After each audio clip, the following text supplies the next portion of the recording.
Hello everybody! JGC Anime here, and today we're going to be reviewing Drugstore in Another World, The Slow Life of a Cheat Pharmacist. That's a really long title, so I'm just going to call it Drugstore in Another World. So yeah, let's just hop right into this. So, the basic premise is it's just your generic slice of life. Basically, the main character runs a drugstore, which is basically just a pharmacy, and it's a very calm slice of life anime. I admit, when I heard that title, I thought it was going to be like some hardcore ecchi anime like... nothing in particular, but yeah, I didn't really know what to expect going in, but it actually just ended up being a cutesy, fun anime. So the basic story summary is just that. It's just everyday life of the main protagonist.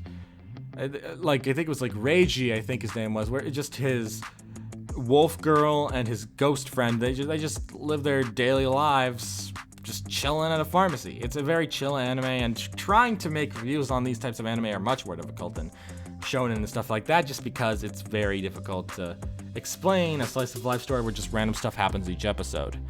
So yeah, let's just hop right into this. So some things I liked and disliked.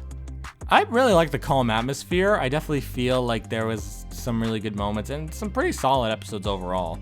While I definitely wish they went into more depth about how the main character got to the other world, they don't really do it too much. I think that's mainly just a hop in, he's already in the other world, let's just roll with the punches. I could talk about that more in the spoiler section, but overall it's definitely more on the calm side, and I wouldn't say there's anything bad about this show. There are a few things I disliked in terms of, like, there's some random romance in this show. Like, some of the romance feels fine, but other times it just feels completely out of nowhere, and then they just kind of forget about it, and it's fine as a general show. I didn't think it was too fantastical in terms of like how far some of the things went, but I could talk about more of that in the spoiler section. But some spoiler-free thoughts. I'd have to say it's a fine, calm anime. If you are someone who just likes a chill slice of life story, then this is definitely something you'd probably enjoy. If you like that and isekais, if you prefer them apart, like you don't like your isekais that don't have some action elements, or you don't like your slice of life show with an isekai genre just because you think it should have action elements, you probably wouldn't like it as much. It's definitely more of a chill show. It's similar to the new show Banished from the Hero's Party, which is currently still going, I believe. I think at time of recording this, it has 2 episodes out, so I don't know when this will actually come out. But as a show, this one's definitely a good slice of life, and I definitely enjoyed a lot of it. But I could talk about that more in the spoiler section, so here's a timestamp to when the spoiler section is over. If you have seen the show, I'd recommend sticking around to hear what I have to say, so you can argue about it with me in the comments, or agree with me. It's all your choice. And if you haven't seen the show, then you could skip, but I prefer people to stick around because I spend at least time on these reviews. I can't say how much time because even I don't know that. Sometimes it could range from like 20 minutes to like 3 hours. It really just depends. But yeah, without further ado, let's just hop right into the spoiler section. 5, 4, 3, 2, 1.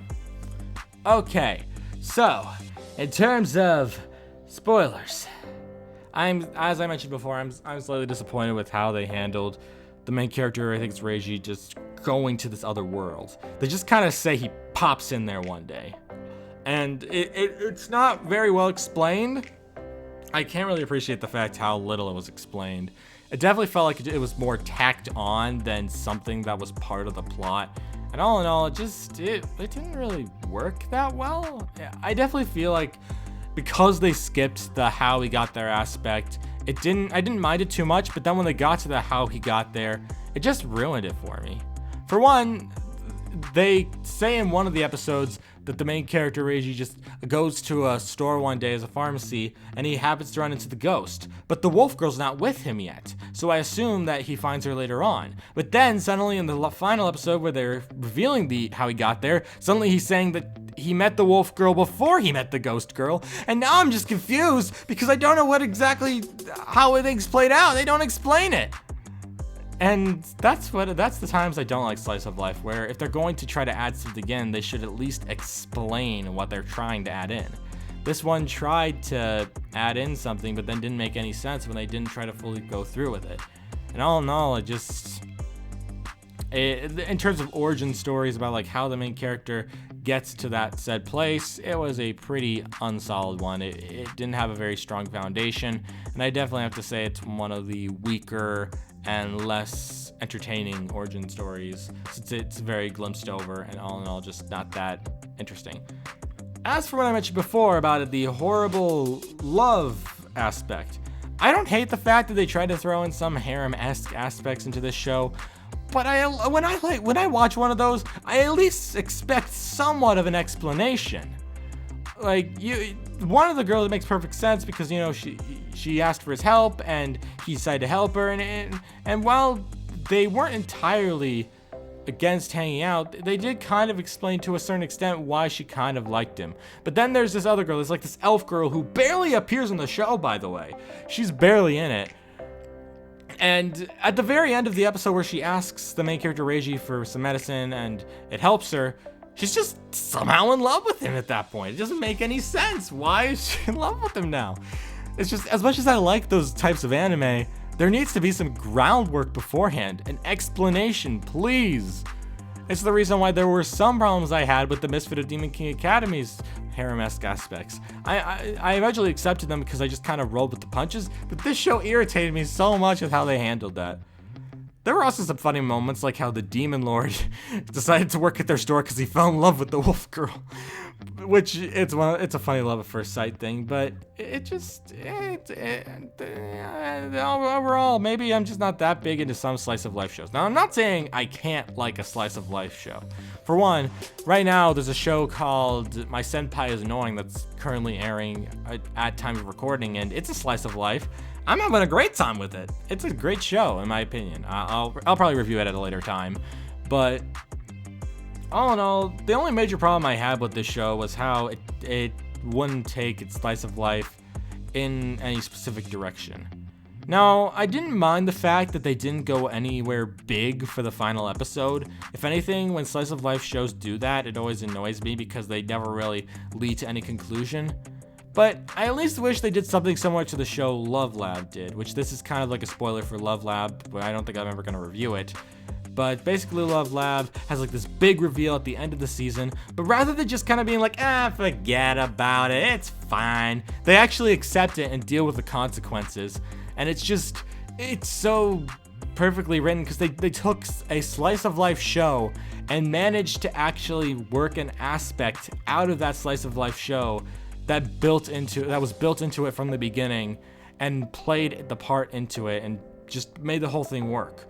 Whereas a lot of slice of life shows would just throw something in there. Like if anyone's heard of Showman Sample, it's a weird show. I personally don't hate it, but I don't love it either. It is one of the weirdest finales I have ever seen. It is so weird. But all in all, a lot of shows just try to throw something in at the very end to make it dramatic. And this show didn't do that, which I'm fine with. But I still wish that it did something at least tension grabbing. It was just like, hey guys, let's go to a ball. Yeah, that's it. Let's just do that. Let's not spend the last episode going over the origin story of the main character. No, that would be too interesting. Let's just go and send them to a ball. Let's do that. All in all, it's a decent anime. I definitely say that I had a good time with it, but there were a lot of aspects that didn't really feel necessary. And I know a lot of people were laughing at the fact that apparently the main character is voiced by the same voice actor as Kazuma from Konosuba, but because I watched the English dub of Konosuba, I didn't really get that, especially since I don't think there is an English dub of Drugstore in Another World. All in all, it didn't really make me laugh as much because I didn't watch the sub version of Konosuba, so it's just not the same. But anyway, we're at the conclusion now. So, what do I have to say as final thoughts? It's a decent anime. It's a perfectly fine slice of life. While there are a few issues, I wouldn't say it's something that really requires too much time and dedication to think about. And that's why I have to give this anime a solid 7 out of 10. While there aren't like too many amazing aspects, and the animation at times can be kind of clunky, it has some good moments, like a really good opening and ending that I could bop my head to as a calm, soothing, relaxing melody that isn't too bad. And all in all, I definitely think this anime has some good, some bad, and it's a decent anime. And I've said some good and some bad for the last few reviews now that I think about it. But whatever. I think this anime had some pretty decent moments, and that's why I give it the rating I give it. Thank you all for watching. If you're new to the channel, don't forget to subscribe. I upload these reviews hopefully weekly. If I don't, there's probably some reason to it. And as always, if you guys agree or disagree with my opinion, you can always enter in the comments. I'm willing to listen. And thank you all for listening. And yeah, see you all around. Peace.